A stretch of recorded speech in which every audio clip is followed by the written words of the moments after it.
నమస్తే, welcome to #you. నేను మీ రాజేష్.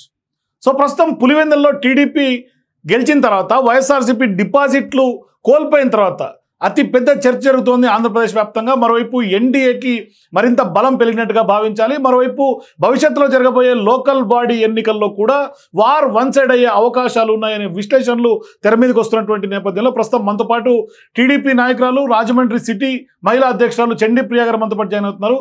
మాట్లాడదాం. మేడం నమస్తే. నమస్తే. ఏంటి మేడం, పులివెందుల్లో ఇవాళ జెడ్పీటీసీ ఉప ఎన్నికల్లో టీడీపీ గెలుపుని మీరు ఏ విధంగా చూస్తున్నారు? ఒక చరిత్రగా మనం అందరం కూడా ఈ పులివెందుల విజయాన్ని ప్రత్యేకించి మా ఎన్డీఏ కూటమి నాయకులందరిలోకి కూడా మా యంగ్ లీడర్ లోకేష్ గారికి ఈ ఎన్నికని, ఈ విజయాన్ని అంతటిని కూడా మెయిన్ కారణంగా మేమందరం భావిస్తున్నామండి.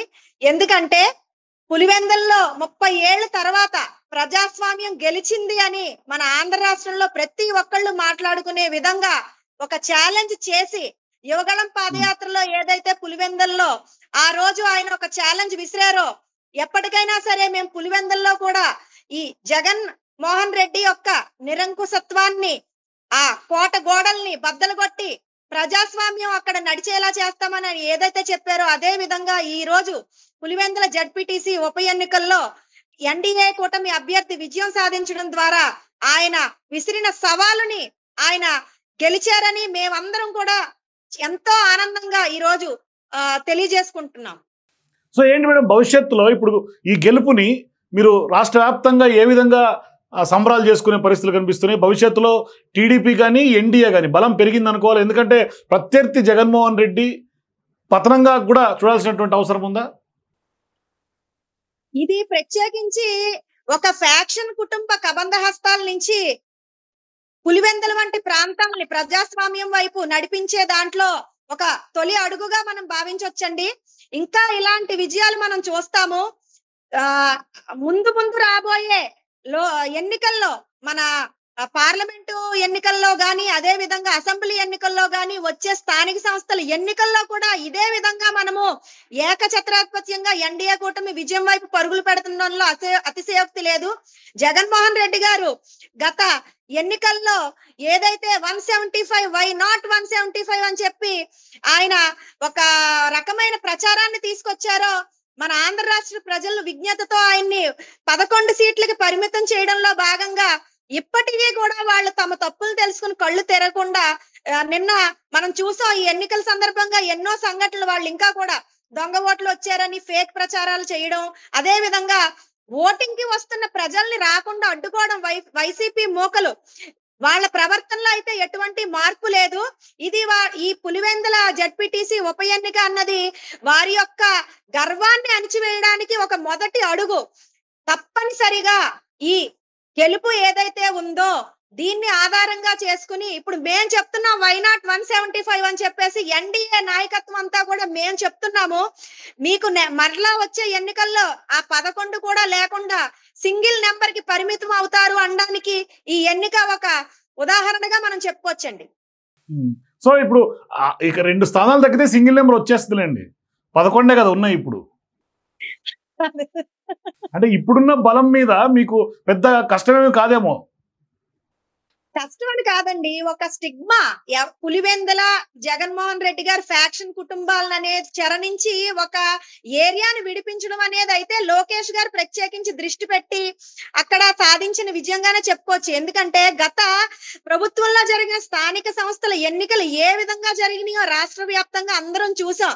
నామినేషన్లు చించివేయడం కానించి మన ఎవరు అభ్యర్థుల్ని బుర్రల బద్దలు కొట్టడం, అపహరించడం దాకా చేశారు. అటువంటి పరిస్థితుల్లో జరిగిన ఎన్నికల్ని ఇప్పుడు మన ప్రభుత్వం వచ్చిన తర్వాత మనకి ఫుల్ మెజారిటీ ఉన్నా కూడా మనము 11 నామినేషన్లు అక్కడ పడి ప్రజాస్వామ్య బద్ధంగా అక్కడ ఎన్నికలు నిర్వహించిన మన ఎన్డీఏ ప్రభుత్వానికి ముందుగా నేను కృతజ్ఞతలు తెలియజేస్తున్నాను.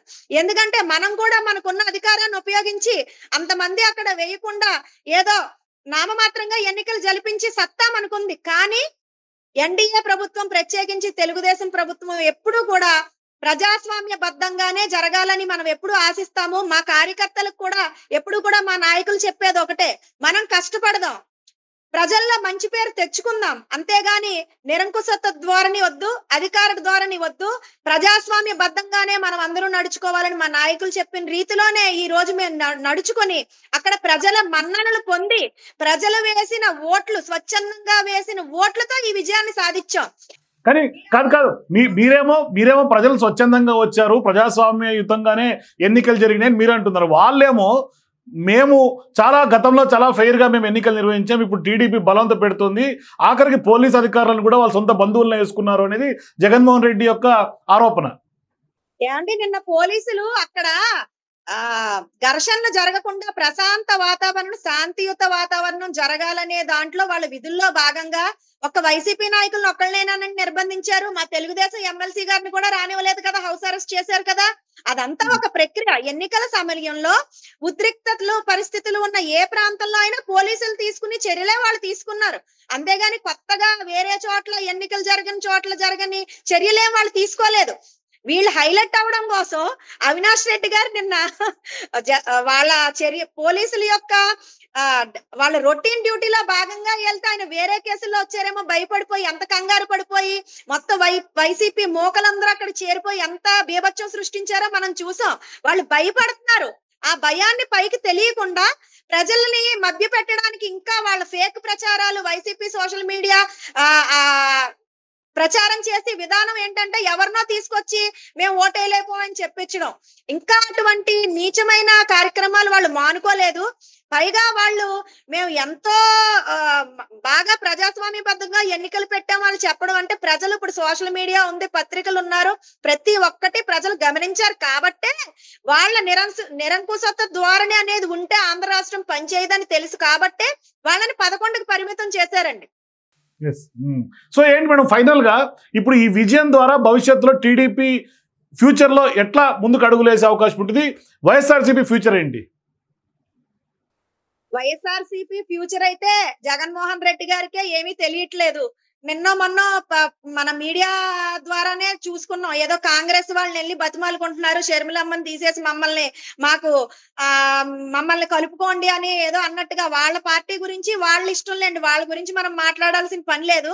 కాకపోతే ఎన్డీఏ కూటమి మరొక 15 నుంచి 30 సంవత్సరాలు ఆంధ్ర రాష్ట్రంలో బలంగా ఉండడం కోసం మన చంద్రబాబు నాయుడు గారు, లోకేష్ గారు, అదే విధంగా జనసేన అధినేత పవన్ కళ్యాణ్ గారు, మన నరేంద్ర మోడీ గారు, అదే విధంగా ఇప్పుడు బీజేపీ పివి మాధవ్ గారు కూడా ప్రతి ఒక్కళ్ళు కూడా మేము కలిసి ఉంటాము. ప్రజల శ్రేయస్సు కోరి పార్టీ సిద్ధాంతాలు, పార్టీ యొక్క బాగోగులు కూడా పక్కన పెట్టి మేమందరం కలిసి మన ఆంధ్ర రాష్ట్రాన్ని భారతదేశంలో నెంబర్ 1 చేసే విధంగా మేమందరం కృషి చేస్తాము. ప్రజల సంక్షేమమే, రాష్ట్ర అభివృద్ధే మా ఏకైక ఎజెండా అని ఒకే తాటిపై 3 సిద్ధాంతాలు గల 3 పార్టీలు కలిసి ప్రజల కోసం పనిచేస్తున్నాయండి. వీళ్ళందరి ముందు ఎవరు వచ్చినా ఎవరు కూడా సాటి కాదు. వైసీపీ ప్రభుత్వం అనేది వచ్చే ఎన్నికల్లోగానే భూస్థాపితం అయిపోతుంది అవడం ఖచ్చితం అండి. థ్యాంక్ యూ అండి. సో మీరు కూడా ఖచ్చితంగా పులివెందుల ఉప ఎన్నికల మీద మీ అభిప్రాయం ఏంటో మీ కింద కామెంట్స్ తెలియజేయండి. For more videos please watch #.